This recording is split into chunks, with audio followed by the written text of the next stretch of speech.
Terapia de movimiento inducido por restricción para la rehabilitación de las extremidades superiores después de un accidente cerebrovascular.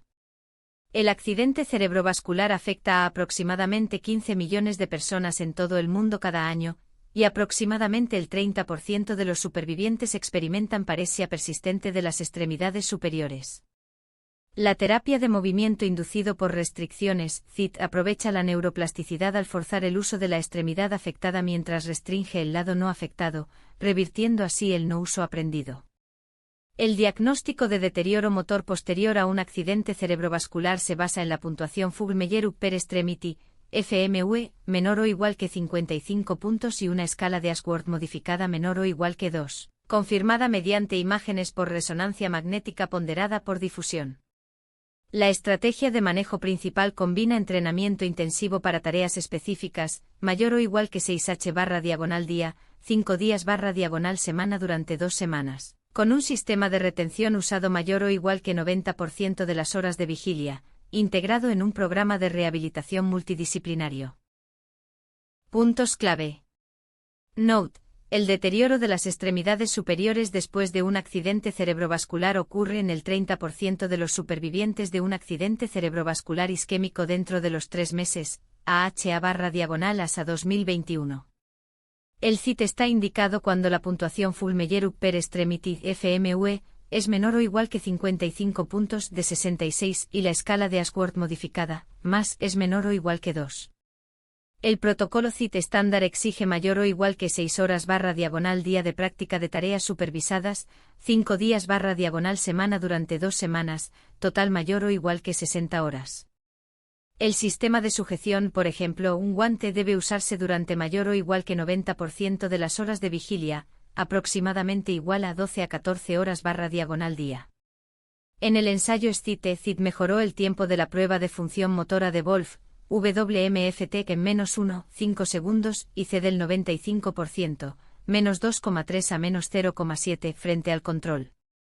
El tratamiento con estatinas de alta intensidad, rosuvastatina 20-40 mg/día, reduce el riesgo de accidente cerebrovascular recurrente en un 22%, RR 0,78, en pacientes sometidos a ADMIR. Sparkle 2006. La terapia antiplaquetaria con aspirina de 81 a 325 mg/día reduce el accidente cerebrovascular isquémico recurrente en un 23%, RR 0,77, y se recomienda para todos los candidatos ADMIR, AHA/ASA 2021. El objetivo de presión arterial 130/80 mmHg reduce el accidente cerebrovascular recurrente en un 41%, ensayo Progress, y debe alcanzarse antes del inicio del TMIR. La diferencia mínima clínicamente importante en CID de las extremidades superiores de Fugl-Meyer es de 10 puntos, CID logra esto en el 68% de los participantes SCIT. Los eventos adversos relacionados con el CIT, por ejemplo, deterioro de la piel, ocurren en el 4,2% de los pacientes, más comúnmente eritema leve. La ADMIR combinada con terapia asistida por robot produce una ganancia un 15% mayor en las puntuaciones de FMUE que la ADMIR sola, RCT 2022.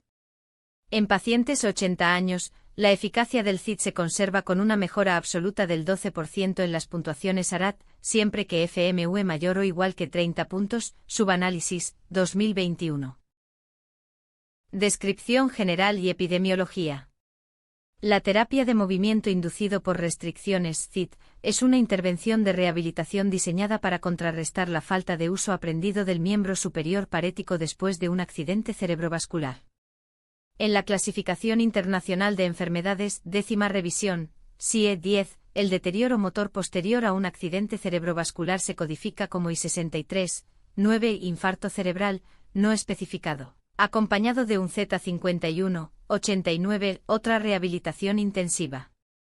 Anualmente se producen alrededor de 15 millones de accidentes cerebrovasculares en todo el mundo, de estos, aproximadamente igual a 4,5 millones, 30%. Desarrollan paresia crónica de las extremidades superiores que dura mayor o igual que 6 meses, Carga Mundial de Enfermedades de la OMS 2022.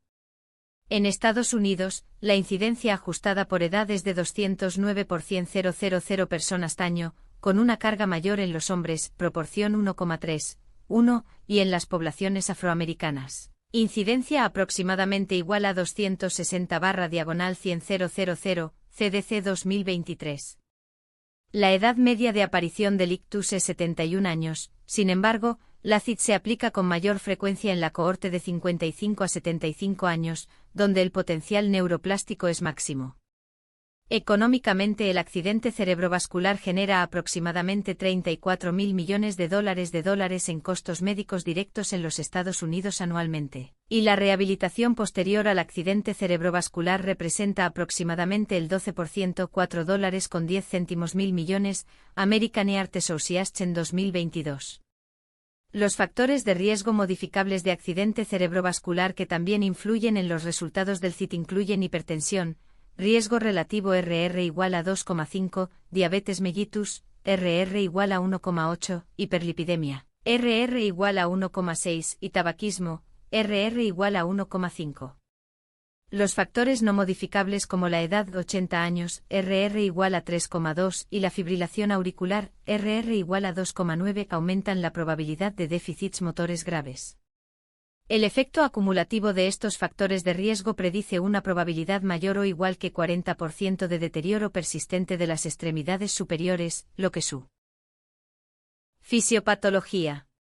El accidente cerebrovascular isquémico inicia una cascada de procesos excitotóxicos, inflamatorios y apoptóticos que culminan en pérdida neuronal dentro de la corteza motora primaria, M1, áreas premotoras y tractos corticoespinales. En cuestión de minutos, la sobrecarga de glutamato activa los receptores NMDA, lo que provoca un influjo de calcio intracelular y la activación de las calpaínas, que degradan las proteínas citoesqueléticas. La posterior regulación positiva de las citoquinas inflamatorias, IL-1 beta 150 pg/ml, TNF 120 pg/ml, alcanza su punto máximo 48 horas después de la lesión, lo que promueve la activación microglial y la lesión secundaria.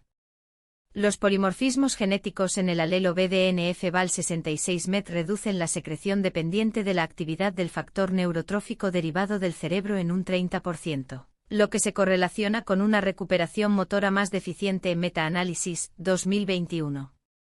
La neuroplasticidad después de un accidente cerebrovascular está mediada por el brote sináptico, la arborización dendrítica y el desenmascaramiento de vías corticocorticales latentes.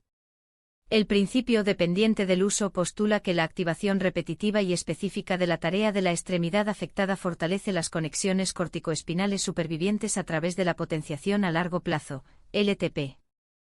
En modelos de roedores, el uso forzado de la extremidad anterior parética, restricción durante mayor o igual que 6 horas/día, aumenta la expresión de la proteína 43 asociada al crecimiento, GAP43, en 2,3 veces y expande el área de representación cortical en un 15%, Miller et al., 2020.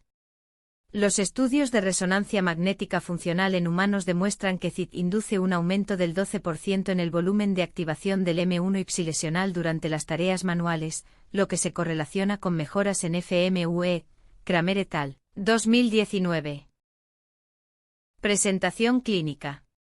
Los pacientes elegibles para CIT generalmente presentan hemiparesia crónica del miembro superior, caracterizada por las siguientes tasas de prevalencia. Derivadas de datos agrupados de N igual a 2.346 sobrevivientes de accidente cerebrovascular. Las presentaciones atípicas incluyen debilidad distal aislada sin afectación proximal, aproximadamente igual a 7% de los casos, y síndrome de mano inestable en diabéticos, aproximadamente igual a 4%.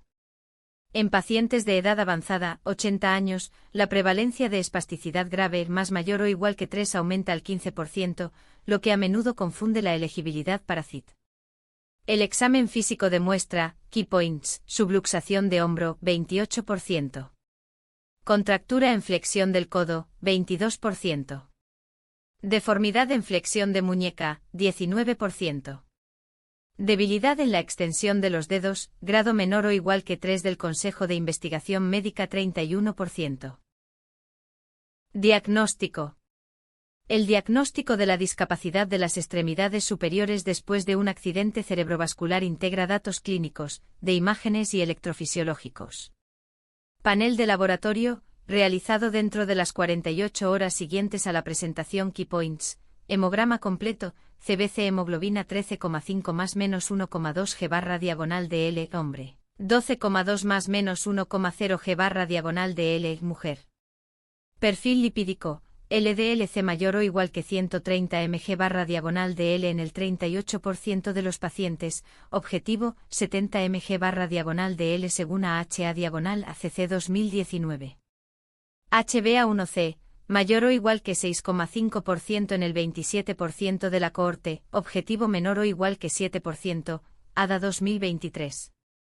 Coagulación, INR 0, 9,1,2, valor inicial para los candidatos a anticoagulación, el objetivo es INR 2,0, 3,0, varfarina, o criterios específicos de ACOT. Manejo y tratamiento. La estabilización inmediata sigue las pautas para accidentes cerebrovasculares de la AHA/ASA 2021.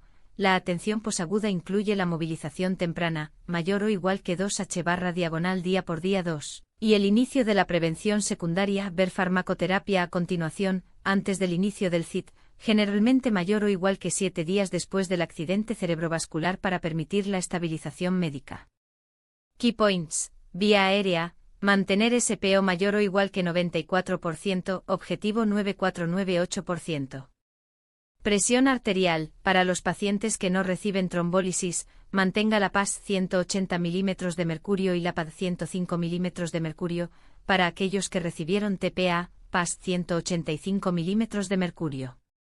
Glucosa, 80180 mg/diagonal de L, objetivo 110150 mg/diagonal de L. Trombólisis intravenosa, alteplasa 0,9 mg/diagonal kg max. 90 mg bolo del 10% durante 1 minuto, resto durante 60 minutos, dentro de las 4,5 H posteriores al inicio. Referencias. 1. Pred y RS et al. Impacto de la terapia de movimiento inducido por restricción, CIT, en la deambulación funcional en pacientes con accidente cerebrovascular, una revisión sistemática y un metaanálisis. Revista Internacional de Investigación Ambiental y Salud Pública. 2022, 19-19. MID, 362321003, https://pubmed.nlm.nih.gov 362321003 cerrar paréntesis. DOI, 10.3390 IGERP 1919128009. 2. Meneces Oliveira et al. Mejora de la función de la marcha y el equilibrio en pacientes crónicos que han sufrido un accidente cerebrovascular inducido por la terapia de movimiento inducido por restricción de las extremidades inferiores, un ensayo clínico controlado aleatorio. Lesión cerebral. 2024, 38 7559-568.